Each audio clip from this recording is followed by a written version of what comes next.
So, wow, after all that, let's move on. We have just some screenshots from that main scene. Some little things we can draw here. Shiva enjoying the sun. Drink from the well, replenish the well. That was the line we heard earlier. You can see it's actually marked KE, which means it was quoted from King Ezekiel.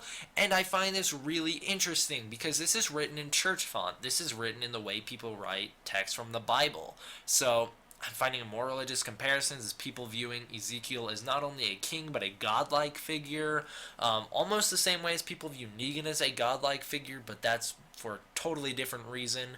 Also, we see that also means that King Ezekiel, he uses this all the time. This is his thing. If he's going to say, drink from the well, replenish the well, and it's going to be marked on the wall, that means he's got to have said it a ton of times, which means he's given that same spiel multiple times to multiple different people. Um, Now we see everything else. Carol stealing the knife and the chocolate bar. I wanted to mention that. And we also see Hope is the North Star, let it guide you. We see tons of markings all over the walls from Ezekiel, which just means people view him as almost a religious figure. Also, Morgan training Benjamin with the bow staff. I think this is a pretty obvious comparison to draw, but that's Eastman training Morgan with the bow staff, as very clearly alluded to at the start of this scene. Also, I find it really, really disturbing how, or not really disturbing, but a little bit messed up if you think about it, how during all this happy times, during all these great times, Shiva basking in the sun, Ezekiel sitting there having a good time, Carol even warming up to life again, Morgan finding a new apprentice, someone who appreciates him and his philosophy and the bow staff. Just the kingdom in general being a great place, and Morgan and Carol actually wind up liking it. Meanwhile, our main crew is having a horrible time right now. We have this scene of Ezekiel telling Morgan that he needs him to come with. The governor tells him to bring your gun. Now we have this cool little food drop off where it is revealed that yes, they are under the control of the saviors. So there is quite a bit of cool stuff going on here. So first of all, now we understand the halfway free line from earlier completely. And also tainted meat, man. They fed the pigs walkers for a reason. Told you we'd get back to it. This is the reason. The tainted meat. I think they're trying to poison the saviors very subtly and get them to wind up eating walker flesh and get them to actually be sick and maybe even die from it. So I think this is a very clever way to poison the saviors, and I think it's led by the kingdom's governor. Now, moving on, we just have this little scene where one of the saviors winds up actually picking a fight with Kingdom Governor and winds up getting pretty much beat up until Ezekiel calls the fight off, and then the savior takes some free shots on him. Now, there's a cool little throwback here where we get Kingdom Governor saying, "You sure you don't have that backwards, kid?" Could be a reference to Glenn saying, "Yeah, pretty sure you got that backwards." It is immediately followed up by both of the two wind up getting swung at. The person who swings at them misses, and then both of the two wind up punching the other dude in the face.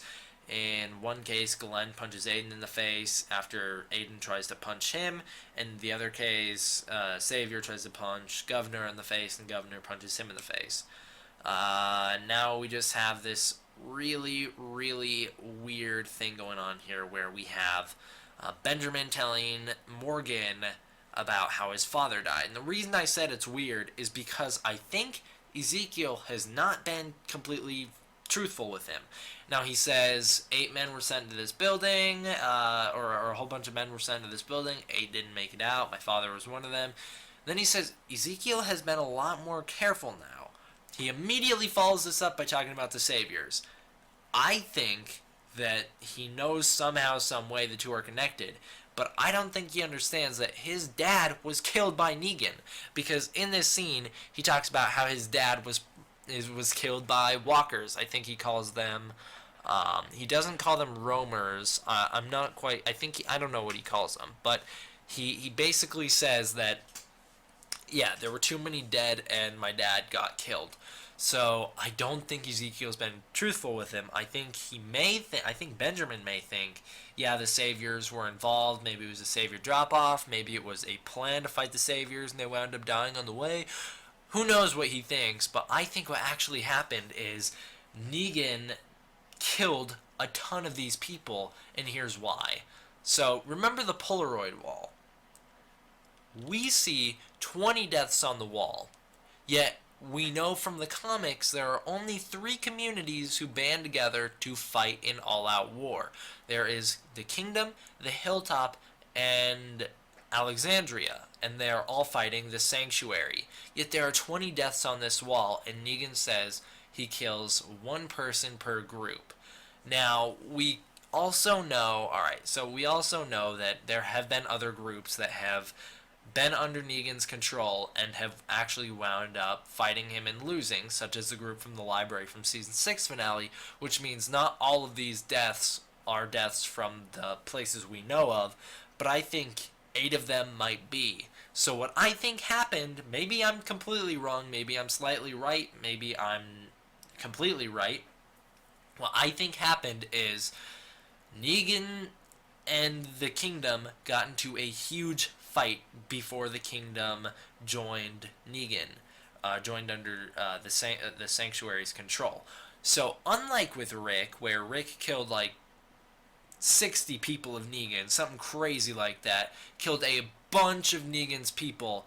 What I think happened is Negan was present for it. That's the big difference. I think this time Negan was present for the Kingdom's attack on the Sanctuary, and so Negan felt that he had to do something huge. Maybe he killed 8 people. Maybe he Lucille'd 8 people, accounting for why there are so many deaths on this wall. Maybe not. Maybe he only killed 1. Maybe he didn't kill any. But I think if Negan was there when Rick raided the compound, Negan wound up overthrowing Rick's group, pulling them into a lineup. I don't think he would have stopped at 1 or 2. I think he would have just kept going until he saw they got the point. Because if he saw that they were willing to fight him while he was there, he would realize that they are more fearless than if he wasn't there, which is exactly what I think happened. I think they went into this building, bumped into the Saviors, a huge fight breaks out, maybe they kill a ton of the Saviors, Negan gets mad, bashes in 1 or even 8 heads. I don't know. Just a theory, crazy theory, but could be true. Who knows? Now, like I said, the conversation immediately jumps to the Saviors here. He says Negan's, or we're careful about the deal group with the Saviors because people here want to fight and we'd lose. Not true. I mean, we know how All Out War goes in the comics. It's not necessarily true. Yes, they lose a lot of people, but, you know, they don't lose the war. And I think this is important. Negan's people would, or the Kingdom's people would want to fight back. We've already seen them wanting to fight back with Kingdom Governor fighting Savior Pig guy. We've already seen the little fights that have already been happening between the 2 groups. And if Negan's, or if the Kingdom's full people found out about Negan and they would want to fight, they'd band together with Rick, because Rick's going to want to fight. And there you go. The alliance is already set up for these 2 communities, and All Out War is going to be amazing. Also, if you look in the background behind the bottom right picture, you can see another quote from Ezekiel here on the wall, more Bible text.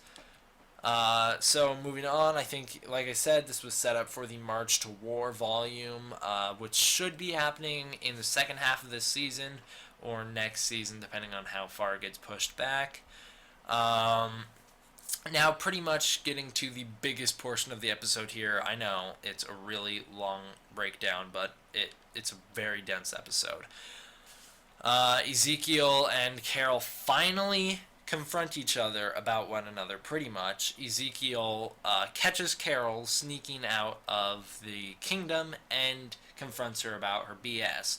And we have Jerry here once again saying deuces, being a really funny guy in the zombie apocalypse.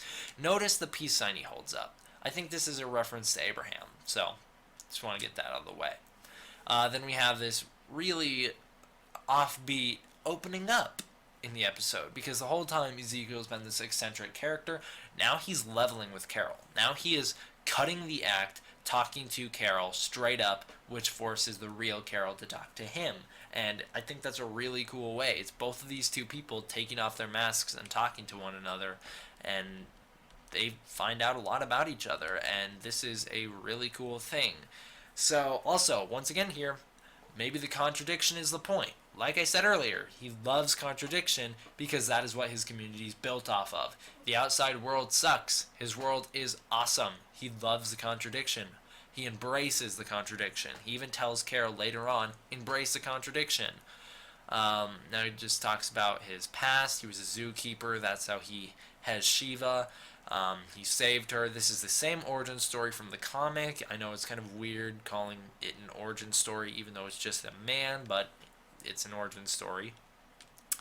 Now he's saying here, once again, he's saying maybe you could go and not go. Another contradiction. Also, I think go and not go might be a reference to here's not here. Could just be me, but I think that was probably intentional. Also, this is this exact scene from the comic between Ezekiel and Michonne. Here, now wrapping up the episode, we have Carol returning to a house on the outskirts of the kingdom, going and not going. She left the kingdom, but is living right outside the border. And her and Morgan have a pretty funny conversation. 10 more minutes, and I might forgive you, and I might regret trying to shoot you and stab you. And then Morgan saying, I think you're my second favorite, or I think you're my top 3 people who I knocked out. Pretty funny. And then right here at the bottom left, Carol says, always watching, always ready. Remember, this is very important because this is a throwback to episode 1 of season 6 where Morgan asks Carol if she's a cop. Then they tell each other to take care of themselves. Carol goes her separate way. Notice in the bottom right, she's actually burying the walker that she winds up killing in the house. Very reminiscent of Morgan burying the walkers and people from with Eastman. Once again, another parallel to Here's Not Here.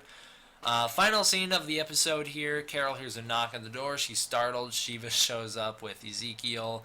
Ezekiel says you got to try one of these pomegranates. And once again, we see the bottom left picture is bitter. And then on the inside, she smiles. Sweet. Once again, the pomegranate, I think, represents Carol. And that is the biggest breakdown I think I've ever done. Wow, my throat hurts. Been talking too much. Like I said, very, very dense episode. I love it. I love how deep this episode was. Lots of character development here. Yeah, it was slow, but it was amazing. I would definitely give this one a 9 out of 10. Thank you all for watching. I hope you enjoyed. D-Man, out.